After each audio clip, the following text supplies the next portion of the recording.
ಫುಟ್ಪಾತ್ಗಳಲ್ಲಿ ಅಕ್ರಮವಾಗಿ ತಲೆ ಎತ್ತಿವೆ ನಂದಿನಿ ಬೂತ್ಗಳು. ಪಾದಾಚಾರಿಗಳು ರಸ್ತೆಯ ಮೇಲೆ ಓಡಾಡುವ ಅನಿವಾರ್ಯತೆ. ಅನಧಿಕೃತ ಶೆಡ್ಗಳಿಗೆ ಗೇಟ್ ಪಾಸ್ ಯಾವಾಗ? ಕೆಎಂಎಫ್ ಮತ್ತು ಜಿಬಿಎ ಗೊಂದಲದಲ್ಲಿ ಅಕ್ರಮ ಮಳಿಗೆಗಳು.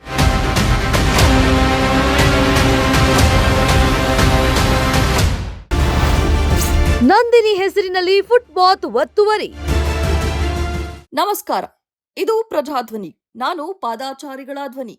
ಇಂದಿನ ನಮ್ಮ ವಿಶೇಷ ವರದಿಯಲ್ಲಿ ನಾವು ರಾಜಧಾನಿಯ ಕಟು ಸತ್ಯವನ್ನ ನಿಮ್ಮ ಮುಂದೆ ಇಡುತ್ತಿದ್ದೇವೆ. ಯಾಂತ್ರಿಕ ಬೆಂಗಳೂರಿನಲ್ಲಿ ಪಾದಾಚಾರಿಗಳ ಜೀವಕ್ಕೆ ಬೆಲೆ ಇಲ್ಲವೇ? ಹೌದು, ಸಿಲಿಕಾನ್ ಸಿಟಿಯಲ್ಲಿ ಇಂದು ರಾಜಾರೋಷವಾಗಿ ಫುಟ್ಪಾತ್ ಆಕ್ರಮಣ ನಡೆಯುತ್ತಿದೆ. ಅದು ನಮ್ಮ ಹೆಮ್ಮೆಯ ನಂದಿನಿ ಬೂತ್ಗಳ ಹೆಸರಲ್ಲಿ ಫುಟ್ಪಾತ್ ಒತ್ತುವರಿಯಾಗುತ್ತದೆ.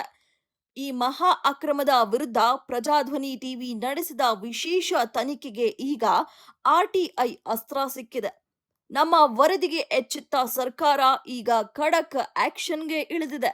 ಸಚಿವ ಕೃಷ್ಣ ಬೈರೇಗೌಡ ಅವರು ಜುಲೈ 1ರಿಂದ ಒತ್ತುವರಿ ತೆರವಿಗೆ ಕಠಿಣ ಗಡುವು ವಿಧಿಸಿದ್ದಾರೆ. ಹಾಗಾದ್ರೆ ಏನಿದು ಅಕ್ರಮ? ಇಲ್ಲಿದೆ ಕಂಪ್ಲೀಟ್ ರಿಪೋರ್ಟ್. ಬೆಂಗಳೂರಿನಲ್ಲಿ ಜುಲೈ 1ರಿಂದ ನಾವು ಆರಂಭ ಮಾಡ್ತಾ ಇದ್ದೇವೆ. ನಾಳೆ ಬಂದು ಸರ್ಕಾರದವರು ಹಂಗ್ ಮಾಡಿದ್ರು ಹಿಂಗ್ ಮಾಡಿದ್ರು, ನೀವು ಟೀಕೆ ಮಾಡಿ, ನನ್ನ ಟೀಕೆ ಮಾಡ್ತೀರಾ ಮಾಡಿ, ನಾನು ಟೀಕೆ ಎದುರಿಸಲಿಕ್ಕೆ ನಾನು ತಯಾರಿದ್ದೇನೆ. ಇದರಿಂದ ಜನ ನನಗೆ ಬೈಸ್ಕೊಳ್ಳಿಕ್ಕೂ ನಾನು ತಯಾರಿದ್ದೇನೆ. ಆದ್ರೆ ಬೆಂಗಳೂರಿನಲ್ಲಿ ಪಾದಾಚಾರಿ ಮಾರ್ಗದ ಸುಧಾರಣೆ ಆಗಬೇಕು, ಅದಕ್ಕೆ ನಾವು ಬದ್ಧರಿದ್ದೇವೆ. ಮುಖ್ಯಮಂತ್ರಿಗಳು ಇದೆಲ್ಲ ಸೂಚನೆ ಕೊಟ್ಟಿದ್ದಾರೆ. ಪೆನಲ್ಟಿನೂ ಕೂಡ ನಾವು ಹಾಕ್ಬೇಕಾಗುತ್ತೆ. ನಾನು ಮನವಿ ಮಾಡ್ತಾ ಇದ್ದೇನೆ, ದಯವಿಟ್ಟು ಯಾರ್ಯಾರು ಅಂಗಡಿ ಮುಗ್ಗಟ್ಟುಗಳನ್ನು ಪಾದಾಚಾರಿ ಮಾರ್ಗವನ್ನ ಒತ್ತುವರಿ ಮಾಡಿದೀರಾ, ಸುಪ್ರೀಂ ಕೋರ್ಟ್ ನ ತೀರ್ಮಾನಕ್ಕೆ ಗೌರವ ಕೊಟ್ಟು ನಿಮ್ಮ ಒತ್ತುವರಿಯನ್ನ ನೀವೇ ತೆರವು ಮಾಡ್ಕೊಳ್ಳಿ. ನಾವು ಬಂದು ತೆರವು ಮಾಡೋದಕ್ಕೆ ಅನುವು ಮಾಡ್ಕೊಳ್ಬೇಡಿ. ನಾಳೆ ನಾವು ಬಂದ್ವಿ, ಜೆಸಿಬಿ ತಗೊಂಡು ಬಂದು ಕಿತ್ತಾಕಿದ್ರು, ಬೇಕಾಗಿಲ್ಲ. ನಾನು ನಿಮ್ಗೆ ಮನವಿ ಮಾಡ್ತಾ ಇದ್ದೇನೆ, ನಿಮ್ಗೆ ಪ್ರಾರ್ಥನೆ ಮಾಡ್ತಾ ಇದ್ದೇನೆ, ದಯವಿಟ್ಟು ನೀವು ಒತ್ತುವರಿ ಮಾಡಿದ್ರೆ ನೀವೇ ಹಿಂದೆ ತಗೊಳ್ಳಿ.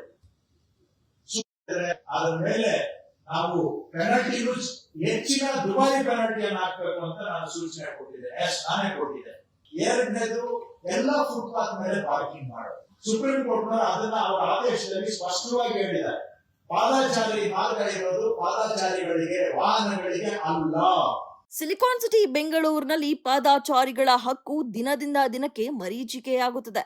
ಸಾರ್ವಜನಿಕರು ಮುಕ್ತವಾಗಿ ಸುರಕ್ಷಿತವಾಗಿ ಓಡಾಡಬೇಕಾದ ಫುಟ್ಪಾತ್ಗಳು ಇಂದು ವಾಣಿಜ್ಯ ಮಳಿಗೆಗಳಾಗಿ ಮಾರ್ಪಾಡುತ್ತಿವೆ. ರಾಜ್ಯದ ಹೆಮ್ಮೆಯ ಬ್ರ್ಯಾಂಡ್ ನಂದಿನಿ ಹಾಲಿನ ಕೇಂದ್ರಗಳ ಹೆಸರಿನಲ್ಲಿ ಬೆಂಗಳೂರು ದಕ್ಷಿಣ ನಗರ ಪಾಲಿಕೆ ವ್ಯಾಪ್ತಿಯಲ್ಲಿ ವ್ಯಾಪಕವಾಗಿ ಫುಟ್ಪಾತ್ಗಳನ್ನು ಒತ್ತುವರಿ ಮಾಡಿಕೊಳ್ಳಲಾಗಿದೆ. ಕೇವಲ ತಾತ್ಕಾಲಿಕ ಮಳಿಗೆಗೆ ಅನುಮತಿ ಪಡೆದ ಕೆಲವರು ಇಂದು ಅಲ್ಲಿ ಶಾಶ್ವತ ಸಿಮೆಂಟ್ ಮತ್ತು ಕಬ್ಬಿಣದ ಶೆಡ್ಗಳನ್ನ ನಿರ್ಮಿಸಿಕೊಂಡು ರಾಜಾರೋಷವಾಗಿ ಬೇರೆ ಬೇರೆ ವ್ಯಾಪಾರ ನಡೆಸುತ್ತಿದ್ದಾರೆ. ಪಾದಾಚಾರಿಗಳನ್ನ ರಸ್ತೆಗೆ ತಳ್ಳಲ್ಪಟ್ಟಿದ್ದಾರೆ.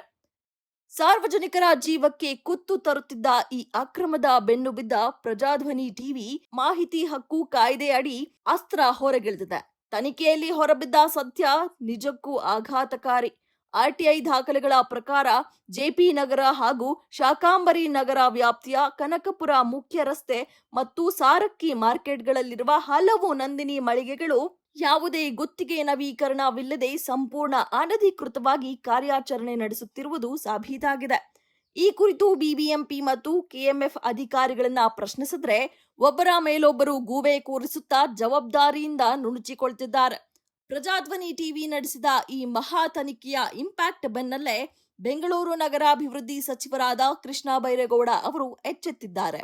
ಕೂಡಲೇ ಉನ್ನತ ಮಟ್ಟದ ಅಧಿಕಾರಿಗಳ ಸಭೆ ನಡೆಸಿರುವ ಅವರು ಒತ್ತುವರಿದಾರರ ವಿರುದ್ಧ ಸಿಂಹ ಸ್ವಪ್ನವಾದಂತಹ ಕಠಿಣ ಆದೇಶಗಳನ್ನ ನೀಡಿದ್ದಾರೆ. ಪ್ರಜಾಧ್ವನಿ ಟಿವಿಯ ತನಿಖೆಗೆ ಸದ್ಯ ದೊಡ್ಡ ಜಯ ಸಿಕ್ಕಿದೆ. ಆದರೆ ಸರ್ಕಾರದ ಈ ಕಠಿಣ ಕ್ರಮಗಳಿಂದ ಬೆಂಗಳೂರಿನ ಫುಟ್ಪಾತ್ಗಳು ಸಂಪೂರ್ಣವಾಗಿ ಅಕ್ರಮ ಮುಕ್ತವಾಗುತ್ತದೆಯೇ ಅಥವಾ ಅಧಿಕಾರಿಗಳು ಈ ಆದೇಶವನ್ನ ಸರಿಯಾಗಿ ಪಾಲಿಸುತ್ತಾರಾ ಎಂಬುದನ್ನು ಸಹ ಕಾದು ನೋಡಬೇಕಾಗಿದೆ.